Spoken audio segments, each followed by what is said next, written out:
There's been some more riveting viewing in the middle week of this year's Tour de France, so it's time for us here at GCN to talk through six key discussion points. The first one, well, it's been a very exciting second week and Tour de France as a whole so far, and I think you can put that down to a few different reasons, but the most notable from my point of view at least is that we've seen that Chris Froome is not invincible. Yes, he's the yellow jersey, yes, he's got the strongest team, and yes, he's been incredibly consistent. But so far at least, he has been unable to deliver that knockout blow which we've seen in previous tours that he's won. Well, that's right, particularly in 2013 and 2015. He landed that first real killer blow on the first mountaintop finish of the race, distancing his rivals by over a minute. Then last year, the hammer blow came in the individual time trials, but this year, it's far closer, and that could be one of two reasons. First and foremost, I think that his rivals have really stepped things up. They're in far better condition than we've ever seen them.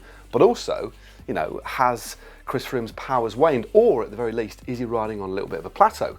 But one thing's for sure, he's hardly actually put a foot wrong. No, he's very consistent, always in the right place at the right time, isn't he? Which is great to see. But from a neutral perspective, I have to say it's fantastic to see so many riders on the same level and so much racing still to be done over this final week. This year's Tour de France is the closest that we've ever seen amongst the top four. Fact in block capital. So let's take a look at the last 5 editions of the Tour de France in terms of the overall standings into the last week between the top 4 riders. Yeah, there we go. So the previous closest before this year was 2013 when Froome held a 2 minute and 48 second advantage over 4th place Roman Kreuziger.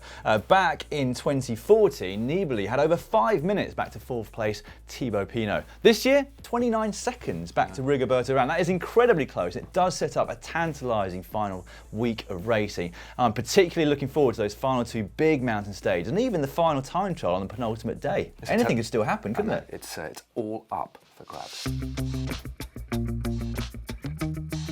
Despite hitting the deck in a very heavy crash on stage 9, that very same crash in fact which saw Richie Porte withdraw from the race, Quick-Step Floor's Dan Martin is one of the most aggressive racers in the modern peloton. It seems like he uses every possible opportunity to claw back some vital seconds on his key rivals. And actually if you look at the green jersey competition, he's sitting in 8th place overall on that, and I think that is a perfect testament really to his attacking never say die attitude. Yeah, in that very same stage 9 crash, he actually lost 1 minute and 15 seconds to the Froome, Aru, Bardet and Urán group. But in the intervening stages, notwithstanding a nasty back injury that he picked up in that crash, he's managed to claw back all of that time, and as we head into the rest day, he sits in 5th place on the general classification at only 1 minute and 12 seconds. Now, of course, we're not saying that he would necessarily be now in the yellow jersey because of things would have played out far differently, but one thing is for sure, he's added a really exciting dynamic to this year's Tour de France, without a shadow of a doubt. The Basque rider at times during this second week of the Tour de France has looked ridiculously, mightily impressive, almost like he's just riding to the shops while simultaneously holding things together for his leader, Chris Froome. Now, the first week didn't go too well. He shipped over a minute on the Planche de Belleville and then 1 minute and 15 on the stage 9. But then, on that incredibly brutal steep finish to Périgueux, he actually put 17 seconds into the yellow jersey, that being his teammate, Chris Froome. And many casual observers did speculate that he could have won that stage, because after all, he was riding tempo on the front most of the way up that final climb. And you do wonder, actually, whether Landa himself also thinks he could have won that stage. To add fuel to the fire, Landa then escaped on the following stage to Foix with friend of the channel Alberto Contador and actually put another 1 minute and 46 seconds into his team leader. But order was restored on the following stage when Landa was ordered to drop back to help Chris Froome after he suffered a nasty mechanical. Yeah, it does feel after that stage that it is going to be difficult for Landa to win this year's Tour, particularly with Chris Froome back in the yellow jersey now. But I, for one, would love to see Landa go rogue, completely go against team orders and try to win the Tour de France himself. That would be good, wouldn't it? Because after all, some of the most exciting tours in history have been as a result of internal team rivalries, haven't they? Imagine what it must be like being Landa, because clearly he's on ridiculous form. He must be just aching to go. But we can definitely only imagine, can't we? We can definitely just imagine. Marcel Kittel is the best sprinter in the race. Yeah. Now that is slightly unfair given that he's proven himself many times before at the Tour de France and also at other big races against the toughest sprinting opponents. But it has been a shame for us again as viewers not to be able to see him against the likes of Mark Cavendish, Peter Sagan and Arnaud Démare from the end of the first week onwards. That is a fair point, Dan, but you've got to be in it to win it. And this year, so far, coming into the second rest day, he's actually won 5 stages. And that is a feat that hasn't been achieved since Mark Cavendish did it way back in 2011. And it's quite interesting when you compare those two sprinting greats. Now, overall, Kittel has now won 14 stages in the Tour de France, which is a German record. But at the same age, Mark Cavendish won 25, although he has ridden the Tour on quite a few more occasions.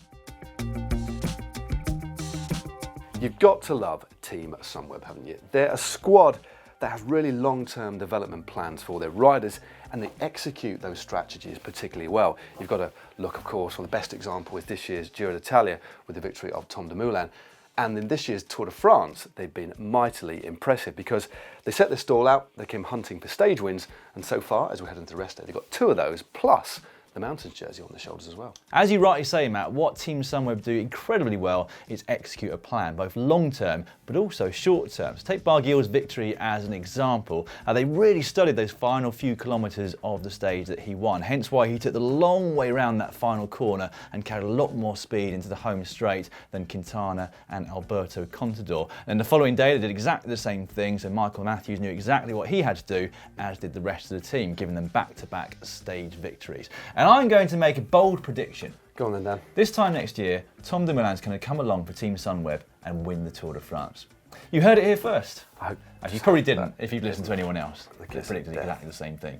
I do agree with you. I just hope he isn't the kiss of death, but he is mightily impressive, isn't he? Yeah, he is. Well, I'm very much looking forward to watching these final 6 stages. Yep. I'm sure you are too. If you've got anything to add to the discussion points that we've had today, please leave them in the comments section just down below. Now, if you're yet to subscribe to GCN, you can do so for free by clicking on the globe, which you will see on your screen right now, and a couple more Tour de France related videos for you. First up down here is Matt's look around the Orica Scott team car, which is very interesting indeed. Yeah, or if you click just down here, it's our close look at lightweight tech at this year's Tour de France.